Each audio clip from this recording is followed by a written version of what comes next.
आज की जो हमारी क्लास है वहां स्टार्टिंग है बेटा हमारी डिसएडवांटेज ऑफ वेजिटेटिव प्रोपेगेशन। ठीक है, डिसएडवांटेज ऑफ वेजिटेटिव प्रोपेगेशन। कल हमने काफी सारी एडवांटेजेस सीखी थी वेजिटेटिव प्रोपेगेशन की। एक बार वेजिटेटिव प्रोपेगेशन को थोड़ा सा रिवाइज करते हैं ताकि हम लोग जो हमने पढ़ा था वो याद आ जाए कि हमने वेजिटेटिव प्रोपेगेशन में क्या किया था एक्चुअली। ठीक है, हमारा टॉपिक था वेजिटेटिव प्रोपेगेशन। हमने करना क्या है, प्लांट के किसी पार्ट से नए प्लांट को ग्रो कराएंगे हम लोग। ओल्ड प्लांट के किसी पार्ट से नए प्लांट को ग्रो कराएंगे without any involvement of sexual part बेटा, विदाउट एनी सेक्सुअल इन्वॉल्वमेंट बेटा, कोई सेक्सुअल इन्वॉल्वमेंट नहीं होने वाला है यहाँ पर। ठीक है, इस टाइप की जिससे हम लोग इस टाइप की रिप्रोडक्शन को हम लोग क्या बोलते हैं, वेजिटेटिव प्रोपेगेशन बोलते हैं। तो वेजिटेटिव प्रोपेगेशन का मीनिंग क्या है? वेजिटेटिव प्रोपेगेशन का सिंपल सा मीनिंग है ओल्ड प्लांट के किसी पार्ट से नए प्लांट को ग्रो कराना without any involvement of sexual organ, किसी सेक्सुअल ऑर्गन के विदाउट एनी इन्वॉल्वमेंट से। ठीक है, इसके हमने काफी सारे तरीके सीखे, लेकिन बेसिकली दो ही मेथड है, आर्टिफिशियल और एक नेचुरल। नेचुरल जो नेचर ने अपने आप ही क्या करता है, नेचर प्लांट के पार्ट से नए प्लांट्स बनाता रहता है। हम लोग देखते हैं रेनी सीजन के बाद जनरली हर जगह घास ही घास हो जाती है बेटा, ये कुछ प्लांट्स अपने आप ही ग्रो कर जाते हैं। क्यों? बिकॉज उनके जो ओल्ड प्लांट्स थे उनकी जो बर्ड्स होती हैं, लीव्स होती हैं, स्टेम्स होती हैं, वो सोइल के अंदर बरीड होती हैं, जो जर्मिनेशन की कंडीशंस मिलने पर ग्रो अपने आप ही ग्रो कर जाती है। हमने उसके अंदर कुछ नहीं किया बेटा। ठीक है, और दूसरा मेथड है बेटा हमारे पास आर्टिफिशियल, जिसमें क्या होगा, मैन मेड मेथड से हम लोग क्या करेंगे, प्लांट के ओल्ड पार्ट से नए प्लांट्स को ग्रो कराएंगे। ठीक है, आर्टिफिशियली मैन मेड मेथड से कराएंगे। उसके अंदर भी हमने तीन मेथड सीखे, कौन कौन से? कटिंग, लेयरिंग और ग्राफ्टिंग। कटिंग, लेयरिंग और ग्राफ्टिंग। सबसे पहला कटिंग सीखा। कटिंग में हमने क्या किया, प्लांट के किसी पार्ट को हम लोग नाइफ के हेल्प से कट कर देते हैं और उसको सेपरेटली ग्रो करा देते हैं और वो प्लांट ग्रो कर जाएगा बेटा। एग्जांपल के लिए रोज है, रोज का प्लांट है, मान लो रोज का पसंद प्लांट तो बहुत पसंद होगा तुम लोगों को। हाँ, आशिक कौन है? आशिक तुम में से सबसे बड़ा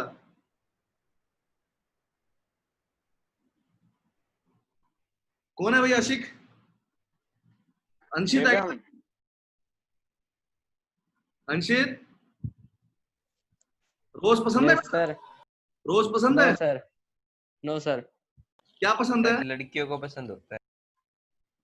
हाँ तो लड़कियों को तो देगा ये गधा, तू अपना दिमाग जरूर चलाएगा। जरूरी है रोज ही दें। और क्या देना है? बहुत चीजें हैं। चलो देखते हैं बेटा तू क्या देगा किसी लड़की को, देखते हैं बेटा। चलिए, तो रोज के क्या करो, स्टेम को कट कर देना और उसको सेपरेटली आप ग्रो कराएंगे तो आप क्या देखेंगे, वो प्लांट भी ग्रो कर जाएगा। तो ये मेथड क्या है, कटिंग है बेटा। हम लोग कल डिस्कस कर चुके हैं इसको ऑलरेडी। ठीक है, कटिंग के बाद हमने बताया था लेयरिंग। लेयरिंग को अंदर बताया था कि हम क्या करते हैं, किसी भी ब्रांच को पुल करते हैं ग्राउंड की तरफ और उसको ग्राउंड के अंडर उसको डाल देते हैं और उसके ऊपर क्या कवर कर देते हैं बेटा, मॉइस्ट सोइल से उसको कवर कर देते हैं उस ब्रांच को बेटा, ग्राउंड के अंडर, अंडर द ग्राउंड। लेकिन सच दैट उसका जो टिप है बेटा, उसका जो टिप है वो क्या होना चाहिए, आउटसाइड द ग्राउंड, ग्राउंड के बाहर वाली साइड होना चाहिए। अब क्या होगा, ये ग्रो कर जाएगी बेटा और इसकी यहाँ पर भी क्या हो जाएंगी, रूट्स डेवलप हो जाएंगी। जैसे इसकी रूट्स डेवलप हो जाएंगी, आप क्या करेंगे, इसको यहाँ से कट कर देंगे और सेपरेटली प्लांट ग्रो कर जाएगा। समझ आ गया था ये मेथड भी। थर्ड हमने मेथड सीखा था ग्राफ्टिंग। ग्राफ्टिंग के अंदर क्या होता है, एक प्लांट ऐसा लेते हैं जिसकी रूट्स होती है, एक स्टेम ऐसी लेते हैं जिसकी रूट्स होती हैं और एक स्टेम ऐसी लेते हैं जिसकी विदाउट रूट्स होता है। जो स्टेम रूट के साथ होता है बेटा उसको क्या बोलते हैं, स्टॉक बोलते हैं, और जो स्टेम विदाउट क्या होती है बेटा, विदाउट रूट्स होती है उसको क्या बोलते हैं, स्काइवन बोलते हैं। और इसको फिर हम लोग क्या करते हैं, बैंडेज कर देते हैं और दोनों को ज्वाइन कर देते हैं टुगेदर और इसको ग्रो कराएंगे एज अ सिंगल यूनिट। हम इसको क्या करा देंगे, एज अ सिंगल यूनिट हम इसको ग्रो करा देंगे बेटा। समझ आ गया अच्छे से? ठीक है, इसको एज अ सिंगल यूनिट हम लोग इसको ग्रो करा देंगे। इस मेथड को हमने क्या नेम दिया था, ग्राफ्टिंग बोला था बेटा। इसके अंदर जो प्लांट ऑब्टेन होता है उसके कैरेक्टर्स, दोनों में से कुछ कैरेक्टर्स ऑब्टेन होते हैं। ठीक है, और ठीक है, वेरिएशंस जनरली इसमें आते हैं बेटा इस वाले केस में, ठीक है, ग्राफ्टिंग के अंदर। तो ये सब हमने सीखा था किसके अंदर बेटा, वेजिटेटिव प्रोपेगेशन में। उसके बाद जो सबसे मेन चीज हमने डिस्कस करी थी बेटा वो क्या थी, advantages of vegetative propagation. Advantages of vegetative propagation, पहला पॉइंट, सबसे मेन पॉइंट, सीडलेस प्लांट्स को अगर हमें ग्रो कराना है बेटा, उसके लिए इकलौता मेथड यही है बेटा, ठीक है। अगर हम चाहते हैं सीडलेस प्लांट्स को ग्रो कराना, उसके लिए हम कौन सा मेथड यूज करते हैं, हम लोग यही मेथड यूज करते हैं, वेजिटेटिव प्रोपेगेशन यूज करते हैं बेटा, ठीक है। Vegetative propagation is used to grow the seedless plant, which is those plants which are not able to reproduce by seeds. ऐसे plants जो seed से reproduce नहीं कर सकते, उसके लिए हम उसको हम कैसे grow कराते हैं, through vegetative propagation उसको हम grow कराते हैं, ठीक है। ये जो प्रोसेस होता है जनरली फास्ट होता है बेटा, क्यों, बिकॉज इसमें सीड्स तो नहीं होंगे ना, सीड्स होते तो क्या होता, जर्मिनेट होता सीड जर्मिनेट होता, स्टेम्स आती, रूट्स आती उसकी, फिर वो ग्रो करता धीरे धीरे धीरे धीरे, ठीक है। और इसमें थर्ड बेटा, इसमें fruits and flowers bear earlier, इसके अंदर ये जल्दी आ जाते हैं बेटा, फ्रूट्स और फ्लावर, सेम रीजन वही है बेटा, ठीक है। ये जो प्लांट्स होते हैं जनरली क्या होते हैं, जेनेटिकली सिमिलर होते हैं बेटा। अगर मान लो आपको पता लग गया कि ये वैरायटी क्या है, टेस्टी है काफी, तो आप ये नहीं चाहोगे ना कि उसके अंदर वेरिएशंस आए बेटा, क्यों, आप ये वेरिएशंस आएंगे तो क्या होगा, वो जो टेस्ट है उसका अलग हो जाएगा बेटा। लेकिन जो आपको पसंद आ गया आप तो वही चाहोगे ना, वही वैसा ही आता रहे बेटा सब कुछ, ठीक है। तो जेनेटिकली ये वाले प्लांट्स क्या होते हैं, सिमिलर होते हैं, ठीक है। और हमने इसके अंदर क्या सीखा था बेटा, मैनी, हाँ, एक ही प्लांट से बेटा काफी सारे प्लांट्स ग्रो होते हैं, नंबर ऑफ जो प्रोड्यूस होता है बेटा वो ज्यादा होता है इसके अंदर, एक ही प्लांट से हम लोग काफी सारे प्लांट्स को ग्रो करते हैं। डिसएडवांटेजेस ऑफ वेजिटेटिव प्रोपेगेशन, ठीक है। इसमें लिखो बेटा, they show no genetic variations, इसके अंदर कोई जेनेटिक वेरिएशंस नहीं आते। देखो उसके अंदर हमने एडवांटेज में लिखा था कि ये जेनेटिक, इसमें स्टेबिलिटी होती है, सेम होते हैं सारे। अब डिसएडवांटेज में ये लिख रहा हूँ इसमें वेरिएशंस नहीं आते। कई बार हमें पता है कि वेरिएशंस जरूरी होते हैं बेटा, अब यहाँ पर वेरिएशंस नहीं आते, they show no genetic variations, ठीक है। अगर एक में डिजीज आ गई ना तो क्या आएगा, सारी की सारी फेल डिजीज आ गई सब में बेटा, क्यों, सारे के सारे जेनेटिकली क्या होते हैं, सेम होते हैं बेटा। They show no genetic variations, पहला पॉइंट,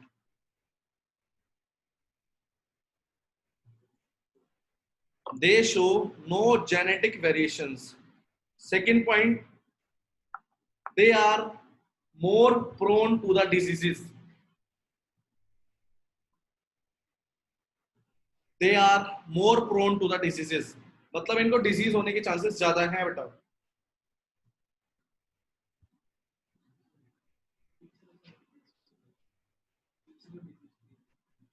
अगर एक को होगी तो फिर सबको हो जाएगी, या तो होगी ही नहीं, ठीक है। they are more prone to the diseases.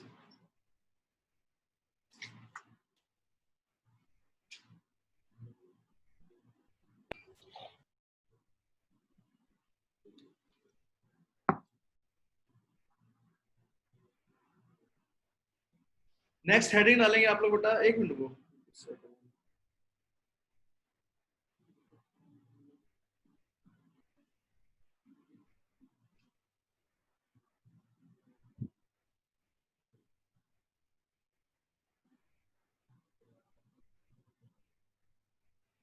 मतलब इसके अंदर जो डिजीज प्रोन है ना उसमें लिख लेना, diseases of parent plants are transfer to the offsprings, जो डिजीज पेरेंट को आ जाएगी उनके ऑफस्प्रिंग्स में भी ट्रांसफर होगी बेटा। दोनों में डिफरेंस पता लग गया ना, कि उसके अंदर जो डिजीज की बात कर रहा हूँ कि वो डिजीज होती नहीं है इनको जनरली, लेकिन अगर क्या है बेटा, लेकिन अगर क्या है हमारे पास डिजीज आ गई तो बेटा वो उनके पेरेंट्स में भी ट्रांसफर होगी, ठीक है।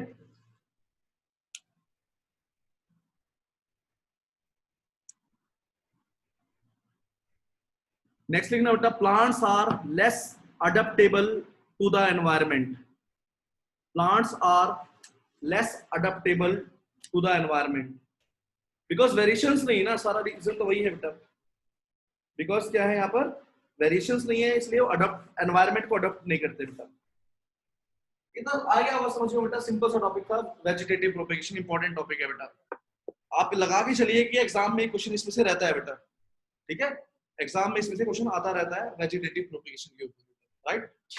नेक्स्ट हमारा आज का जो टॉपिक है बेटा वो है टिश्यू कल्चर। आज की हेडिंग डालेंगे एक टॉपिक, इंपॉर्टेंट टॉपिक बेटा, टिश्यू कल्चर।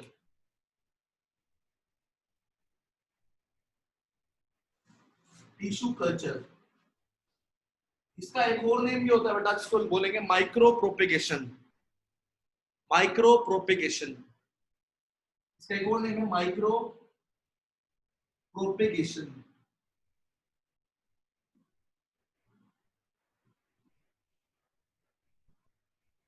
ठीक है, माइक्रो प्रोपेगेशन क्या होता है टिश्यू कल्चर के अंदर बेटा, ठीक है। सबसे पहले तो मॉडर्न टेक्निक है। इस टेक्निक में क्या होता है, ग्रोइंग पार्ट से, प्लांट के ग्रोइंग पार्ट से, मान लो प्लांट की कुछ स्टेम है जो ग्रो कर रही है, उसकी ग्रोइंग पार्ट से हम लोग क्या ले लेंगे, कुछ पार्ट ले लेंगे प्लांट का बेटा, कुछ टिप से बेटा। तो लिखेंगे क्या बेटा, सबसे पहले आप लिखेंगे डेफिनेशन लिखेंगे टिश्यू कल्चर की बेटा, the production of new plant, the production of new plant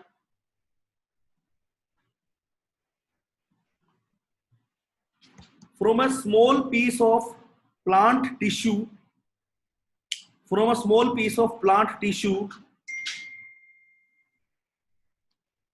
removed from the growing tip of the plant, removed from the growing tip of the plant, removed from the growing tip of the plant in the suitable growth medium, in the suitable growth medium। ठीक है, क्या है बेटा मतलब, ये कोई plant है, ये इसकी ग्रोइंग टिप है बेटा, जहां से ग्रो करा रहा है, वहां से हम क्या लेंगे, कुछ टिश्यूज ले लेंगे प्लांट के बेटा, प्लांट सेल्स ले लेंगे, ग्रुप ऑफ सेल्स को टिश्यू बोल देते हैं, प्लांट सेल या टिश्यू ले लेंगे बेटा, और टिश्यू से हम लोग क्या करेंगे, एक नए प्लांट को ग्रो कराएंगे। वहां तो हम स्टेम ले रहे थे, रूट ले रहे थे, लीफ ले रहे थे, यहाँ हमने क्या लिया, यहाँ तो हमने बिल्कुल स्मॉल पार्ट लिया उसका, जब इसका नेम लिया, लिखा गया माइक्रो प्रोपेगेशन। है तो ये भी वेजिटेटिव प्रोपेगेशन का एक पार्ट, लेकिन इसको माइक्रो क्यों बोला गया, माइक्रो का मतलब क्या होता है, बहुत ज्यादा स्मॉल। और यहाँ पर देखो कितना स्मॉल पार्ट लिया हमने प्लांट का, हमने उसके टिश्यूज लिए, सेल्स लिए बेटा, तो उसके सेल से एक प्लांट को ग्रो कराना, वो क्या है, टिश्यू कल्चर है। ठीक है, समझ गए क्या। आप यूं समझिए कि अगर ह्यूमंस में ऐसा पॉसिबल हो तो क्या हो कि हमने सचिन तेंदुलकर के एक सेल ले लिया बॉडी से और एक नया सचिन तेंदुलकर बना दिया, इतिहास सचिन तेंदुलकर। विराट कोहली पसंद है क्या तुम्हारे को, बैट ले कैसे, ठीक है, तो उसके एक सेल से हमने क्या बना दिया, पूरा सचिन तेंदुलकर एक और तैयार कर दिया। अगर ऐसा हो जाए तो कभी मोदी मरेगा नहीं, ठीक है, क्या होगा, उसकी कॉपी बनती रहेंगी, ऐसे बनाते रहेंगे हम लोग, काफी सारे मोदी हमारे सामने आ जाएंगे। क्यों, इतने सारे सेल्स हैं, अलग अलग सेल्स ले लेंगे उसके, बनाते रहेंगे हम ऑर्गेनिज्म। तो लेकिन ये प्लांट्स में हमने पॉसिबल करके दिखाया with the help of micro propagation and tissue culture, उस टेक्निक को बोलते हैं।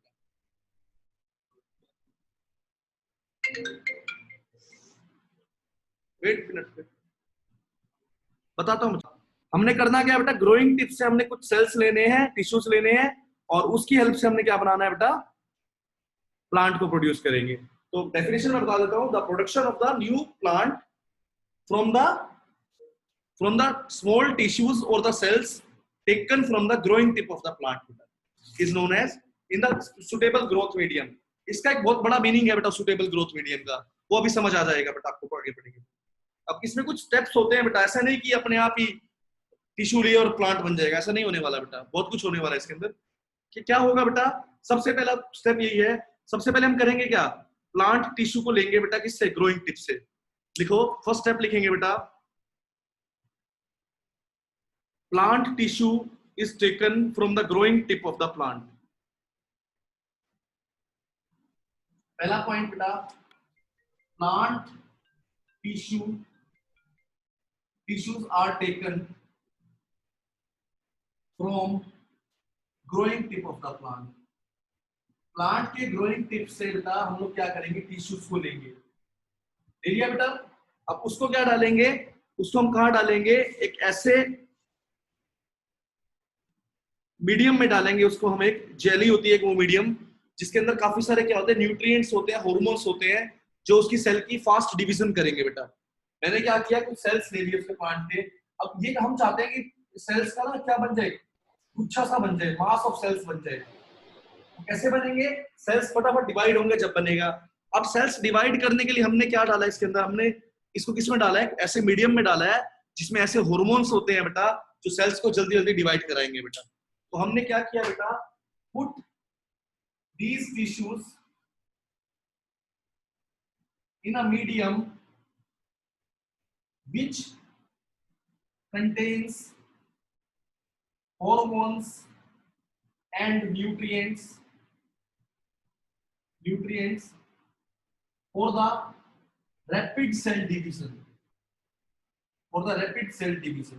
ताकि आपके सेल्स जो है जल्दी जल्दी डिवाइड करें। आपने उसको एक ऐसे मीडियम में डाल दिया बेटा। समझ आया यहाँ तक या नहीं आया बेटा? दो बातें बताई मैंने आपको। पहली लाइन मैंने ये बोली, सबसे पहले ग्रोइंग टिप से कुछ टिश्यूज ले लिए, उस टिश्यूज को आपने एक ऐसे मीडियम में डाल दिया जिसमें हार्मोन्स थे और न्यूट्रिएंट्स थे, जिसने सेल्स को जल्दी जल्दी से डिवाइड किया। ठीक है, और एक क्या बनाया बेटा, मास ऑफ सेल्स बना दिया। मास ऑफ सेल्स का मतलब ग्रुप ऑफ सेल्स बेटा, काफी सारे सेल्स का मास ऑफ सेल्स बना फॉर्म किया बेटा। उसको क्या बोला जाता है, किसी को पता है क्या, क्या बोलते हैं जो ग्रुप ऑफ सेल्स बनता है टिश्यू कल्चर के अंदर? कैलस बेटा, CALLUS, कैलस बोलते हैं उसको हम लोग। ठीक है, कैलस बोलते हैं जो मास ऑफ सेल्स बनता है, ग्रुप ऑफ सेल्स बनते हैं बेटा।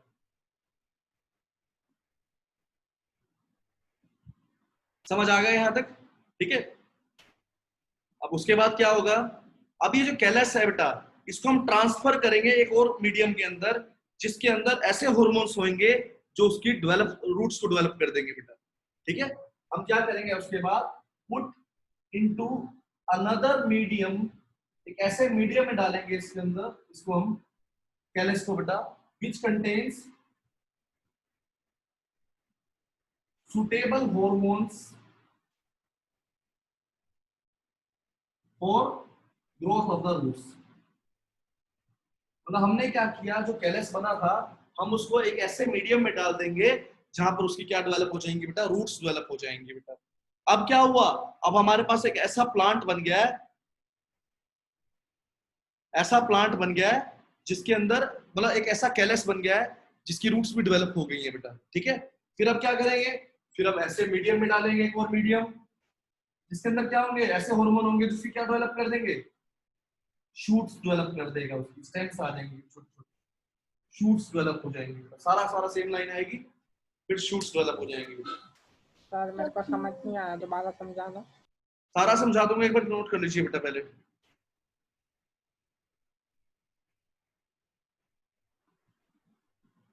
ठीक है बेटा, नोट कर लीजिए एक बार जल्दी से, सारा समझा दूंगा बेटा एक बार वापस से।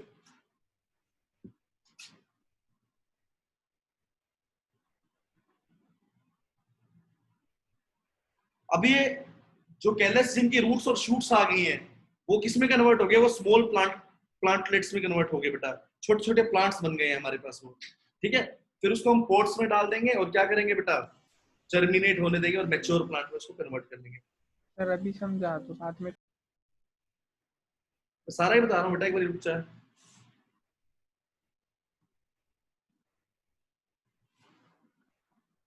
आगे लिखो बेटा, the callus having roots and shoots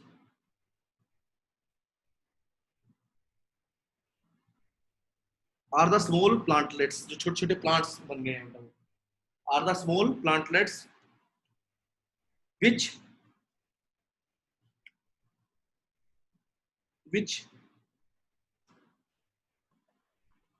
which are transplanted into the pots, उसको हम पोट्स में डाल देंगे, which are transplanted into the pots where they grow and turns into the mature plants,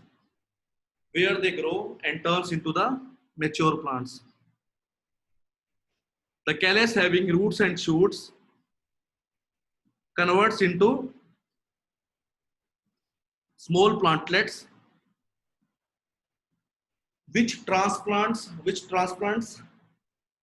into the pots, which transplanted into the pots where they grow and form the mature plants. समझ गए बेटा? ठीक है, अब एक बार इस कहानी को दोबारा से समझते हैं कि क्या था इसके अंदर बेटा। ठीक है, पहले पॉइंट से समझना बिल्कुल आसान सी है, 4 स्टेप है बेटा सिंपल से।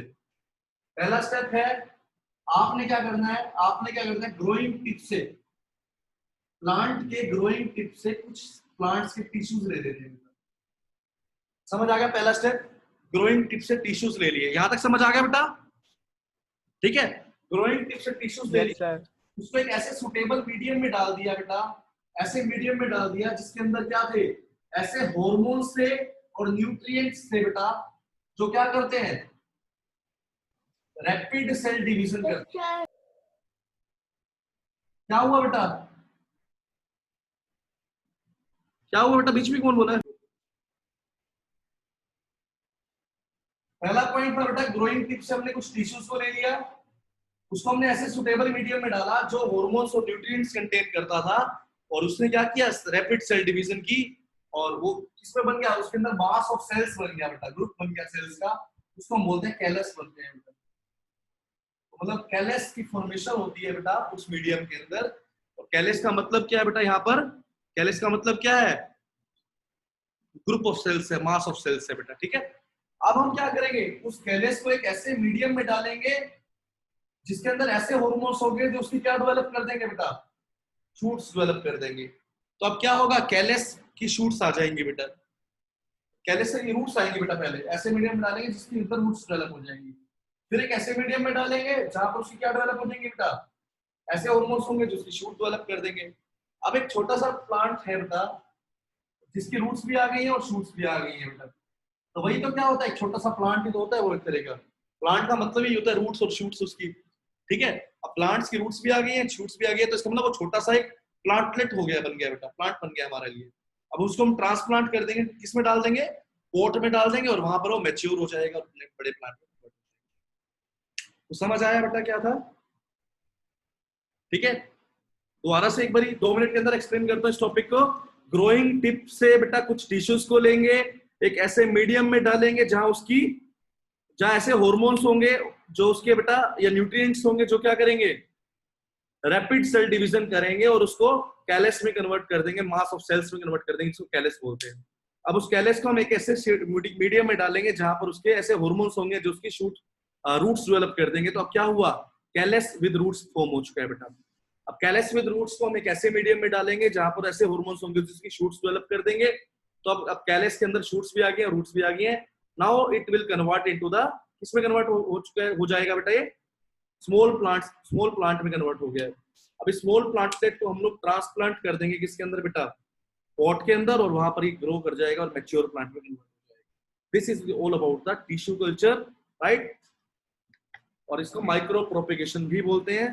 आगे लिखेंगे बेटा आप लोग, ये यूज कहाँ होता है, लिखो, tissue culture is used for the production of ornamental plants. कौन से होते हैं ऑर्नामेंटल प्लांट्स?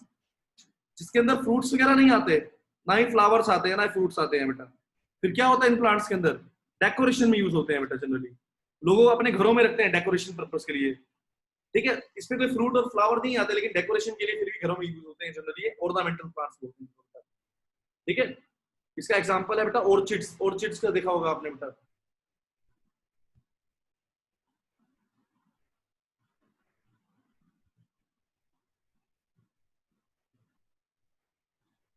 एडवांटेज क्या है बेटा टिश्यू कल्चर का, फास्ट टेक्निक है काफी ज्यादा।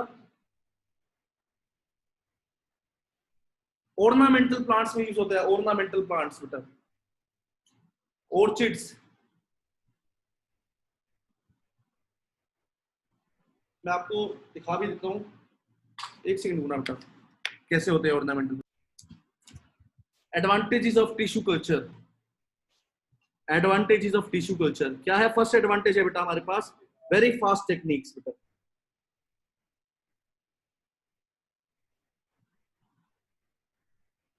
Very fast technique. Disease free plants produce होते हैं इससे बेटा।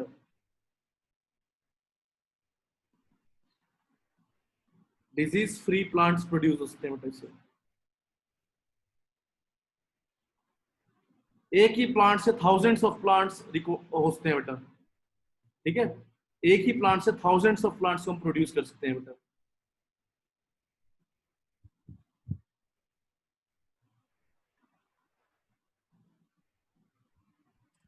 जो प्लांट्स होते हैं वो पूरे ईयर में कभी भी हम डेवलप कर सकते हैं उसके अंदर, बिकॉज वो हॉर्मोन्स वगैरह पे डिपेंड कर रहे हैं ना, वो तो उसमें तो वेदर और सीजन पे डिपेंड नहीं करेंगे वो प्लांट्स बेटा, ठीक है। पहला पॉइंट फास्ट टेक्निक है बेटा। सेकंड बेटा डिजीज फ्री प्लांट्स।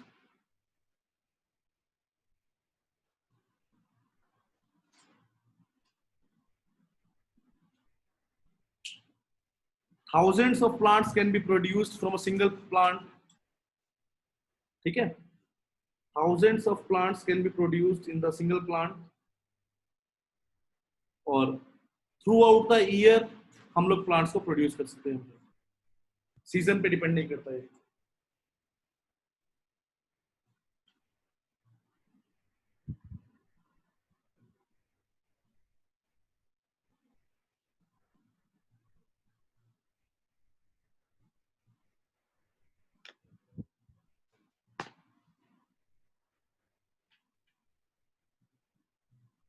ठीक है बेटा, इसका how do organisms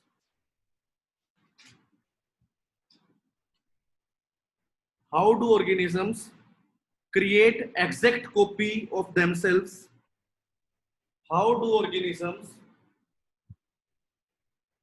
organisms create exact copies of themselves in asexual reproduction? How do organisms create exact copies of themselves in asexual reproduction?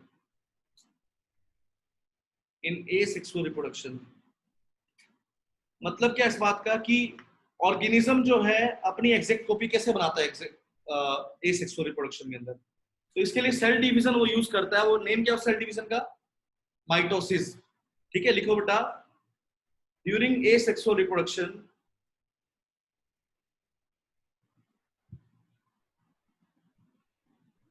genetically identical offsprings are produced during the asexual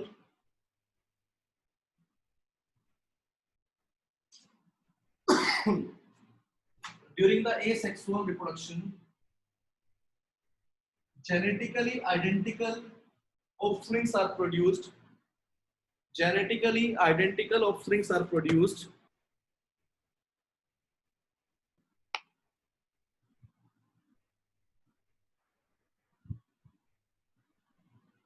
the only genetic variation arises, कई बार कुछ variation भी आता है, only genetic variation arises,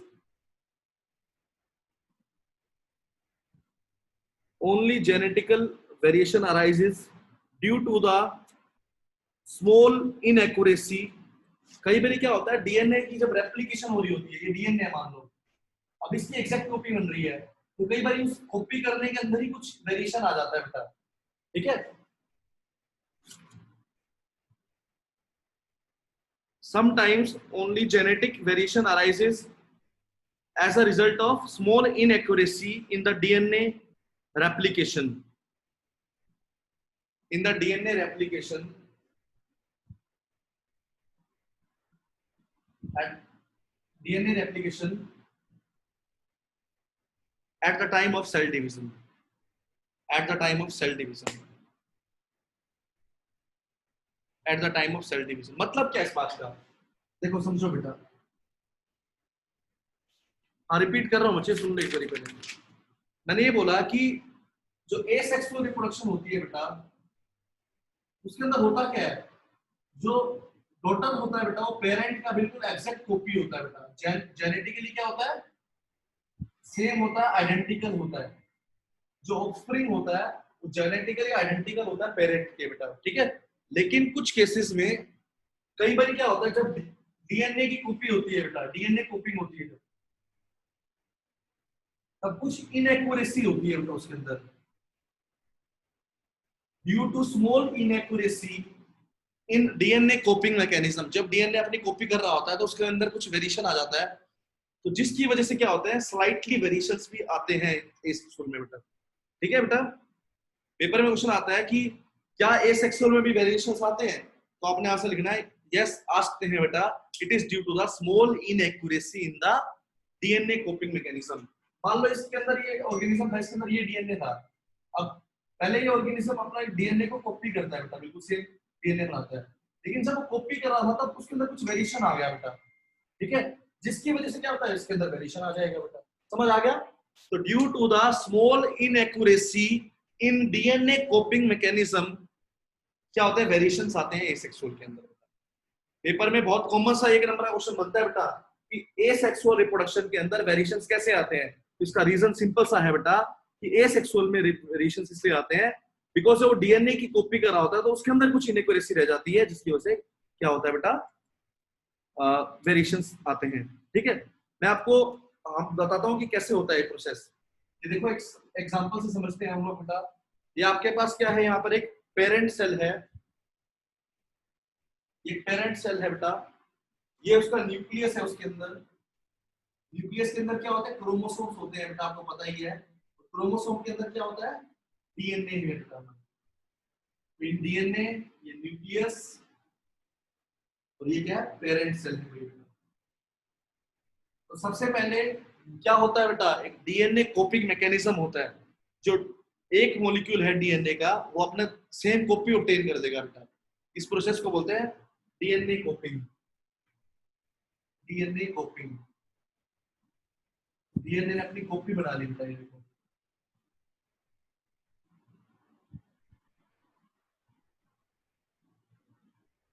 समझ आ गया बेटा, DNA ने अपनी कॉपी ऑब्टेन कर ली है। ठीक है, डीएनए ने अपनी कॉपी ऑब्टेन कर ली है बेटा। यहाँ पर दो मॉलिक्यूल्स बन गए डीएनए के, यहाँ पर 2 मॉलिक्यूल्स ऑफ डीएनए। ठीक है, 2 मॉलिक्यूल्स बन गए डीएनए के।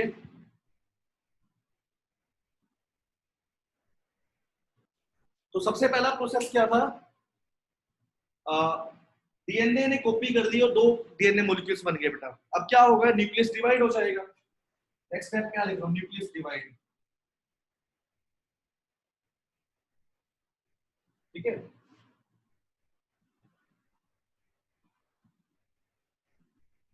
ये न्यूक्लियस 2 बन गए बेटा। एक तो डीएनए मॉलिक्यूल किसमें आ गया, इसमें आ गया, और एक इसमें आ गया। ठीक है, अब यहाँ पर क्या हो गया, न्यूक्लियस डिवाइड हो गया, 2 न्यूक्लियस में कन्वर्ट हो गया बेटा। और यहाँ पर आगे क्या होगा, सेल डिवाइड हो जाएगा।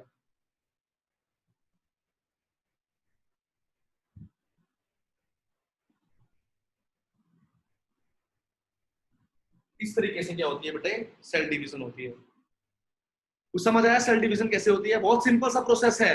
पहला स्टेप डीएनए रेप्लिकेशन।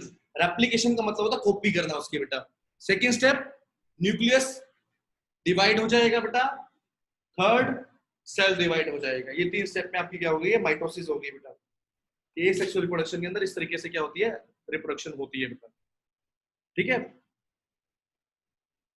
जनरली जो ऑफस्प्रिंग प्रोड्यूस होते हैं एसेक्सुअल रिप्रोडक्शन से, वो क्या होते हैं बेटा, जेनेटिकली सिमिलर होते हैं। लेकिन मैंने आपको बताया कि स्लाइट वेरिएशंस जो होते हैं वो इंट्रोड्यूस होते हैं एसेक्सुअल रिप्रोडक्शन में भी। एसेक्सुअल रिप्रोडक्शन में भी स्लाइट वेरिएशंस इंट्रोड्यूस होते हैं। ऐसा क्यों होता है बेटा? It is because of small inaccuracy in the DNA copying mechanism. ठीक है बेटा, जब डीएनए रेप्लिकेशन हो रहा होता है बेटा, उस टाइम पर क्या हो रहा होता है, एग्जैक्ट ओरिजिनल कॉपी नहीं बन पाती डीएनए के बेटा, तो जिस वजह से स्लाइट वेरिएशंस आते हैं। ठीक है,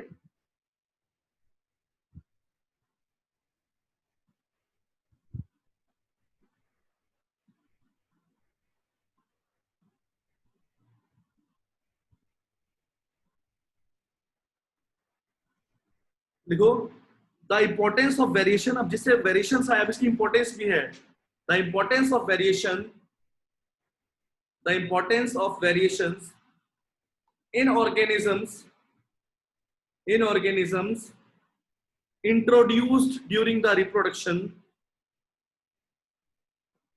The importance of variation in the organisms introduced during the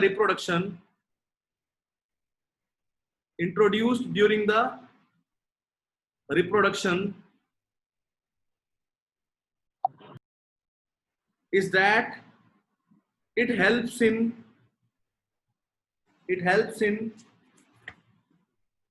survival of the organism. It helps in survival of the organism in the adverse environment. It helps in survival of the organism in the adverse environment. In the adverse environment. मानो देखो इसका example समझते हैं.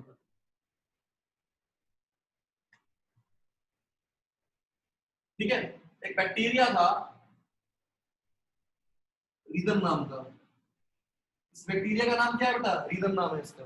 ठीक है, ये इसकी एक प्रॉपर्टी थी कि 20 डिग्री तक के एनवायरनमेंट में सर्वाइव कर जाता था बेटा. ठीक है, 20 डिग्री तक के एनवायरनमेंट में सर्वाइव कर जाता था बेटा. लेकिन जब भी टेम्परेचर इससे ज्यादा होता है तब ये बैक्टीरिया क्या करता है? डाई कर जाता था, मर जाता था बेटा. ठीक है, तो इसकी आगे रिप्रोडक्शन हुई तो क्या हुआ? जो रिदम नाम का बैक्टीरिया था ये अपने अंदर कुछ वेरिएशन ले आया था बेटा. अपनी एग्जैक्ट कॉपी बना ली इसने बेटा. ये एग्जैक्ट कॉपी है बेटा इसलिए. ठीक है, दो पे डिवाइड हो गया ना आगे. ये एग्जैक्ट कॉपी बना चुके हैं अपनी बेटा. अब इसमें कुछ वेरिएशंस आ गए थे जिससे क्या हुआ? वो चेंज वेरिएशन क्या आया कि ये 25 डिग्री तक सर्वाइव कर पा रहा था. ये चेंज आ गया उसके अंदर बेटा. ठीक है, ये चेंज क्या आया था कि 25 तक भी अब सर्वाइव कर पा रहा था. तो क्या हुआ कि जो बैक्टीरिया 20 तक सर्वाइव कर पा रहे थे वो तो डाई कर जाएंगे जब एडवर्स कंडीशंस आएंगी. मान लो एक ऐसा टाइम आता है जब टेम्परेचर बढ़ जाता है काफी जहां रहते हैं बैक्टीरिया, और वो टेम्परेचर वहां कितना हो जाता है? 25 हो जाता है. तो वो रिदम वाला बैक्टीरिया तो नहीं सर्वाइव कर पाएगा ना. बिकॉज क्यों? उसका टेम्परेचर क्या था? वो 20 तक ही सर्वाइव कर पाता था. लेकिन जिनमें वेरिएशंस आ गए थे, जो आगे वाली जनरेशन थी उनमें वेरिएशंस आ गए थे, और वो क्या कर पाएंगे? वो सर्वाइव कर पाएंगे बेटा. क्यों? वो वेरिएशन आ गया था. तो वेरिएशन क्या करता है? वेरिएशन कई बार हमें क्या करता है? एडवर्स कंडीशंस में सर्वाइव करने देता है बेटा. यही लाइन मैंने लिखवाई है. जो वेरिएशंस हैं वो हमें सर्वाइव करने में हेल्प करते हैं in the adverse situation, adverse conditions में. तो ये जो टॉपिक था बेटा, ये टॉपिक क्या था कि ऑर्गेनिज्म एसेक्सुअल रिप्रोडक्शन में कैसे अपनी एग्जैक्ट कॉपी ऑब्टेन करता है. इसका सिंपल सा तरीका है कैसे जनरली जो एसेक्सुअल रिप्रोडक्शन होती है उसके अंदर जो ऑब्टेन होता है बेटा ऑर्गेनिज्म, वो क्या होता है? जेनेटिकली सिमिलर होता है, but sometimes due to the small inaccuracy in the DNA copying mechanism slightly variations occurs which gives some advantage in adverse conditions बेटा. जो adverse condition में कुछ हमें advantage भी देते हैं बेटा. ठीक है, और ये कैसे होता है ये आपको बता ही दिया. सबसे पहले न्यूक्लियस के अंदर जो डीएनए होता है वो क्या होता है?